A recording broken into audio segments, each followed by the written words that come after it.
Good morning to you, Attorney Acosta. Morning, Ma'am Karen. Good morning, Philippines Global. All right, Happy New Year to you. The no vax, no ride policy begins today. And what do you make of this government policy, Attorney?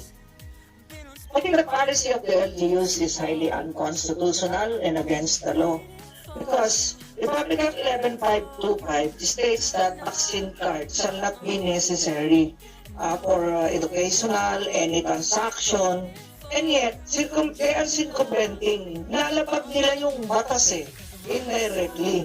Para mapilitan kang magpapakuna, you need magpapakuna para pasakayin ka.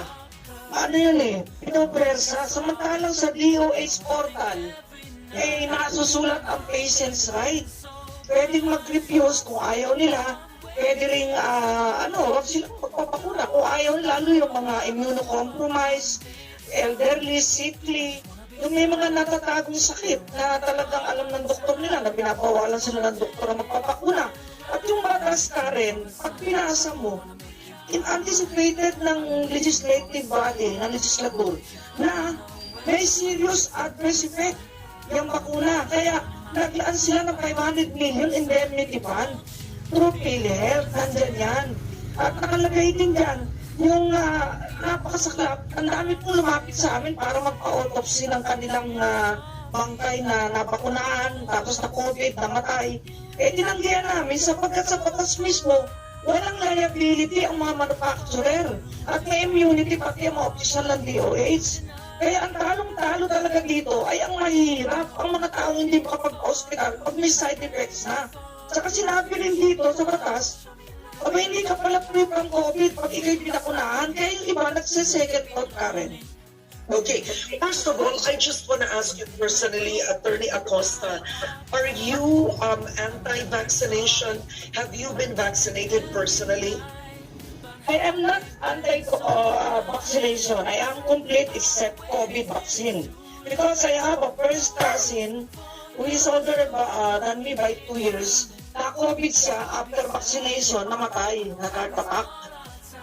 Namatay yung puso niya. And then, my friend in the media corner, Veritas manager, tumawag siya sa akin 2 days before, Chief, bakunado ako, 2 shots, pero ngayon nasa hospital ako, may COVID. Sabi ko, padalang kita ng gamot. O sige, padala mo ako Lianua. O so namatay siya. So hindi, ako talaga, may second thought ako, I'm waiting for a protein-based vaccine, COVID vaccine. Okay, Attorney, the reason I'm asking you this, of course, we can't go anecdotal on these personal experiences of your friends because it might be highly irresponsible to assume that the vaccine was the cause of their deaths or there's a connection to their deaths. But the reason I ask you is personally just so we set the record straight, you are not vaccinated. Yes, but all my brothers are vaccinated. All right. Australia, my daughter is vaccinated, except the younger one. So they chose to be vaccinated because they're younger. Me, I am still now. Yes, I have some considerations like hypertension, and I cannot face a vaccine now which will make you sick. No. Okay, let's be careful, Attorney. Let's be careful with these statements. A vaccine that will make you sick. I mean, these are very dangerous statements because we're live on television. But I respect you. You chose not to be vaccinated. Let's keep it at that. The next question now is this. Is it unconstitutional then to order a no vaccination, no right policy, given that the government has also said there are exemptions to this policy? The government said if you can show a medical certificate on why you should not be vaccinated, it will be accepted. Let's talk about the law. Why is that unconstitutional? Unconstitutional because the Bill of Rights, Section 1, states that no person shall be deprived of life, liberty, and property without due process of law, nor any person can be denied of the equal protection of the law. You know, you are discriminating the unvaccinated. And then you are just favoring the vaccinated. You let them ride and then the unvaccinated nung gagawin maglalakad.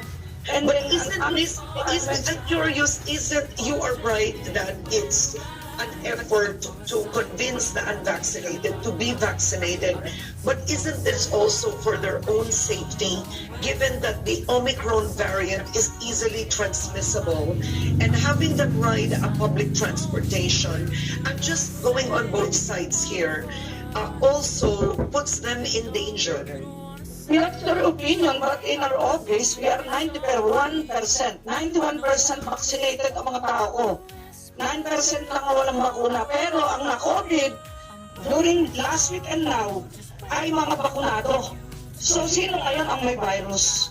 I'm just saying, this is a given fact.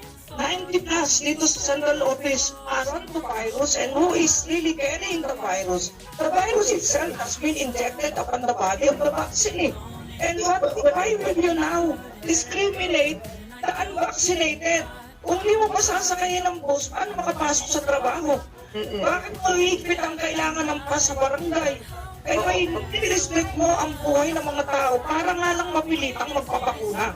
Yung mga estudyante, bakit nagpapapakuna kahit ayaw? Because nire-require sa school. And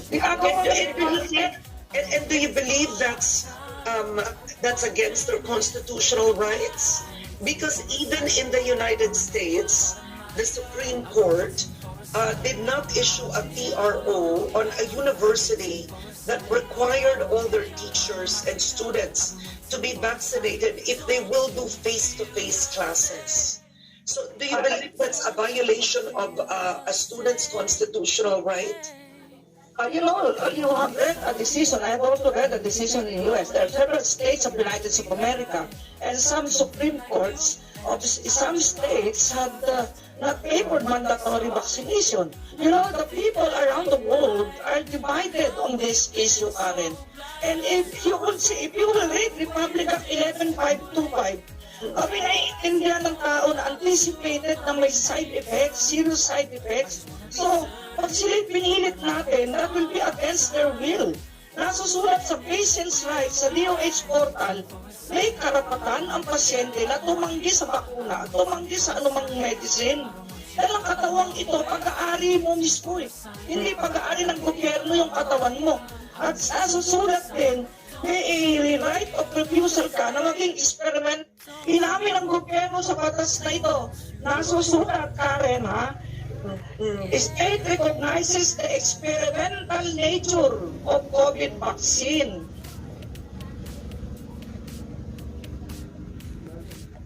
And will compensate serious adverse effects. Nasusulat sa Section 2, Paragraph C ng batas mismo. So alamin mo ng gobyerno na ito'y EUA pa lang. Emergency Use Authorization. Kaya we cannot name President Duterte, Itong alam niyang makapagpipigil ng pandemya. Pero ang akin lamang, igalang sana yung choice ng tao. Mababakuna ka ba o hindi? Haharapin mo ba ang side effect nito? Magpapagamot ka ba? Ang problema yung mahihirap. Libre ba sila sa ospital? Di ba pang karote na ang PhilHealth? Tayo may sweldo ka, may sweldo ako. Pagka tayo nagka-side effect, pabili tayo magpa-hospital. Pero paano ang mahihirap? Sino ang boses ang mahirap ngayon? Kayo, media, ako bilang punong manananggol pambayan. Okay, Attorney Acosta, in terms of law, when does the public good supersede individual rights? Yun, sinasabi nila, police power of the state. The police power of the state should be used by the government, not in oppressive manner and discriminatory manner. You know what? What is the valid distinction between the unvaccinated and vaccinated? Kung tatanungin, yung vaccinated, nasaksakan na ng COVID virus. Yung unvaccinated na walang sakit, walang sintomas, walang virus at malakas ang immunity. Virus at malakas ang immunity. Actually, ako mismo, na-expose ako sa mga nag-positive dito sa office, pero awa ng Diyos at antigen ko at PCR negative. I'm just taking the meds given to me by the doctor. Now, President Duterte himself has ordered a nationwide stay-at-home order for unvaccinated individuals. So, Attorney Acosta, are you still there? Yeah, because the president is doing his The president ordering a nationwide stay-at-home order for unvaxxed individuals. Is that constitutional? Can the president order that? that will be restricting the liberty and also the mobility of person, and that's a constitutional right. I can understand why President Duterte is doing that because there are so many millions of vaccines that arrive. So kailangan talaga maitunog na yon. Pero ang punto doon, he is just persuading the people to be vaccinated. Kaya lang, hindi mo lahat talaga mapipilit.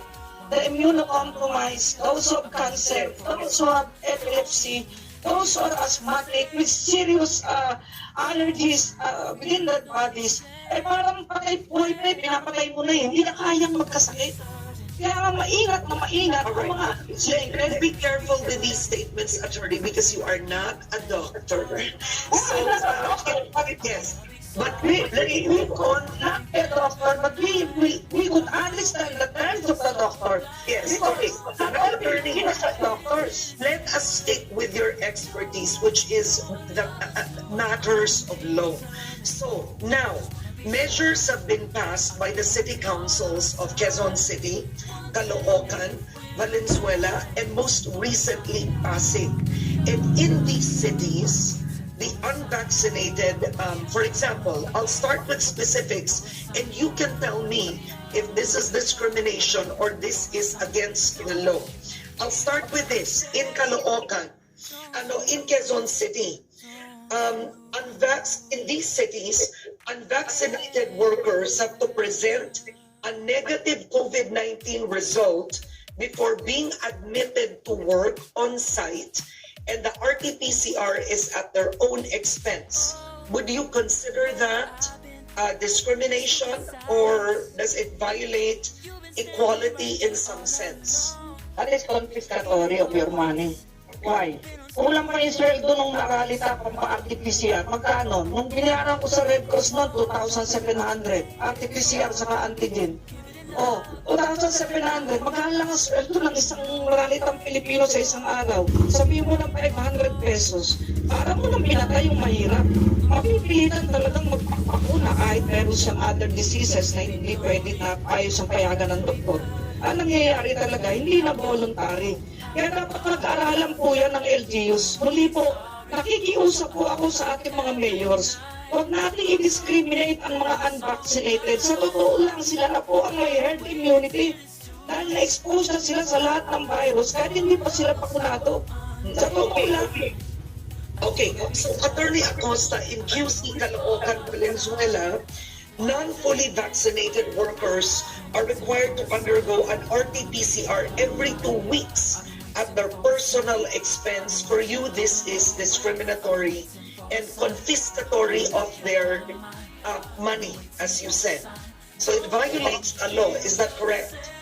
I think so, because if that is ordered by the government, that's okay. But if the person himself will be the one paying for it, that is confiscatory. Kulang pa yung sweldo niya para dyan. Lalo yung mga minimum wage earners lang. And to tell you, 90% of the health workers who are vaccinated are now suffering from COVID effects. And here, let's talk about Caloocan. Unvaccinated residents have to stay home. They're not allowed under Alert Level 3 to enter restaurants or dine-in, engage in contact sports, go to a salon or a spa, etc., etc. In Caloocan, the unvaccinated residents also cannot take public transportation unless for essential goods, services like buying food, water, and medicine. So clearly, in certain cities, and I'm citing Caloocan here, it limits the movement of the unvaccinated. Does this violate any law? You would see, not all mayors are issuing those kind of ordinances. Pailan-ilan lang. Kasi maraming mayor na abogado pa rin at nag-aaral ng law. Alam nila ang Bill of Rights. Sa totoo lang, ang dami na namang nabakunahan. Kung choice nila yon, bakit mo pinaglidiskitahan ang unvaccinated? May mga bakuna tayo, milyones, di ba? Ipambubooster pa nila. Ilang booster, ilang dose. Eh, hindi naman nga ano yan. Hindi yung lahat ang gusto, turukan nila. Pero yung mga unvaccinated, na wala namang sakit, huwag nilang i-discriminate. Kung may sakit, ayan, may stay home, quarantine. Pwede yun. May rason. Pero malakas pa sa Alabao, unvaccinated, i-restrict mo mobility, that's highly unconstitutional. Okay, so my next question now is there are also penalties in these cities. 2,000 for the first offense. In Caloocan, it even has 7 days imprisonment if an establishment or an individual violates these ordinances. On if you are unvaccinated and you violate these ordinances, what do you make of financial penalties and also imprisonment? You know, para lang ganito yan eh. No person shall be imprisoned by reason of this death. Utang. Hindi ka lang nagpapakuna, parusahan ka. Ano yan? Ang tao may logic. Hindi kailangan maging doktor, maging abogado para maintindihan ang logic. Dahil anumang ordinansa, dapat may puso. Ang isang batas, dapat mayroong noble intent. Hindi yung, sige, gantuin natin para magpapakuna silang lahat. Huwag naman ganyan, walang ganyanan. Sino magsasalita para sa mahihirap? Tayo nasa media at ako mismo nagsasalita para sa kanila. Di ba ngayon, kita mo, sumasaluto ako, wala silang ganyan. Ilan lamang. Sir Malapitan, thank you po sa sinabi mo, may health day ka mga estudyante, tama po yun. Okay, bigay kayo ng parusa, kulong, hindi nagpapakuna o lumabas, naku, kasalanan po sa Diyos yan, Sir Malapitan. So, Attorney Acosta, clearly, you're making yourself clear. You find these measures punitive in nature, punishing those who choose not to be vaccinated. But isn't it coming, frankly, from the President? Isn't this coming from the President himself? This is why these orders, this is why the DOTR issued that. This is why LGU's City Council started that. It came from the President. I respect the President. He's like a father to us. But why you wanted to Criticize his order. He's just doing his best so that the people will be safe from the pandemic. Yan ang moving factor kay Pangulo. Kaya naintindihan ko siya. Yeah. Pero yes, sinasabi, nalapagin po ang konstitusyon. Wala sa sinasabing ganun. Wala sa sinabing lapagin niyo ang batas. Ang parang tatayan, minsan anak, pag may ginawa ka, paluin kita. Pero hindi ka mo pinapalo. Ganun lang yun. Parang tatay, si tatay, tigong, ganyan lang yan. Pero, pansinin mo, hindi lahat ng mayor may ganyang ordinansa. Dahil, ang ordinansa dapat may logic at hindi dapat repugnant to the Constitution and the law. That is highly repugnant. Okay, last words. Will you take this question is, what is the better way? Clearly, you've said these measures are punitive in nature. What is the better way then to encourage people to be vaccinated? To explain to them what are the benefits, what are the risks, so informed consent. Kung nagkasakit kayo, sagot kayo ng mayor. Wala kayong problema. Para may mga hospital kayo sa mga government hospital. Ay, ang problema ng tao, pambiling pagkain paano kayo pagpa-hospital? Explain nila yung beauty of the vaccine. Ngayon, kung di kumbinsido ang tao pa rin, iyaan siya mag-desisyon. Siya ang mananagot nun. Actually, talagang itong issue na to global problem. At with your program, very thankful with ANC for my first interview. Kayo una nag-interview sa akin kasi hinihintay ng tao to. Hinihintay ng tao kaysa magkagulo. There will be a rule of the mouth. If the local officials will doing drastic actions against the unvaccinated, 50 million pang Pilipino hindi napapakunahan. Kung iyan magkaisa, kaya tayong lunutin ang saliva ng 50 million Pilipino sa isang dagat-dagatan. Kaya dapat may maayos na ordinansa, hindi yung parang ikaw na ang kongreso. O pati kongreso siya, tapakan mo na. Problema ang mahirap. Hindi ka makasakay tricycle kasi wala kang vaccine card. Hindi ka makasakay ng pedicab, wala kang vaccine card. Sarili kang sasakyan. Hindi naman makalaman na hindi ka bakunado, di ba? Tama ka ng kaibangan. Or pag di ka bakunado at mayaman ka, pwede mo utusan yung kasambahay mo or whoever to go to the grocery and buy your meals. Pero sa mahirap, yun ang problema. Problema ang mahirap. Hindi ka makasakay tricycle kasi wala kang vaccine card. Hindi ka makasakay ng pedicab, walang vaccine card. Yung mga pedicab, yung mga biyahe, walang vaccine. Bakit nilalabag nila ang Republic Act 11525? Eh, batas ito. Anong gagawin dito? Scrap of paper? Walang karapatan ang local officials na i-repeal, i-amend, i-revise ang isang statute. And even the Constitutional, the Supreme Law of the land. Sabi nga, salus papuli, es suprema lex. Eh kung nagawa sila ng batas, laban naman sa batas ng Kongreso, eh bakit pa tayo may Kongreso? Parang binuot na ang Kongreso. Okay, so actually there's a viewer right now who is watching you. And siguro kanina huling tanong ko na yun, pero ang tanong talaga niya, Karen, please ask Attorney Acosta, na itanong ko na to sa inyo kanina, but why are you oblivious of the President's accountability when it is his directive to limit the mobility and penalize the unvaccinated? Which was my question to you earlier on. Agencies and LGUs are all reacting on the President's order. Isn't he accountable and at fault here, Attorney? We cannot blame the President because he believes that the only way to curb and to fight against the pandemic is vaccination. That was advised to him by his cabinet or his consultant. Eh, hindi naman doktor nga si Presidente, pareho lang kami. So kung ano yung paniniwala niya, yun ang sasabihin niya. Pero it does not mean na i-violate mo ang konstitusyon. He is a constitutionalist. At saka ginagalang niya batas. Sundin niyo ang protocol, hindi ganyan. Alright. On that note, okay, Attorney Persida Acosta, I want to thank you for joining me on Head Start. Have a happy New Year and please take care of yourself. Be well. Thank you so much,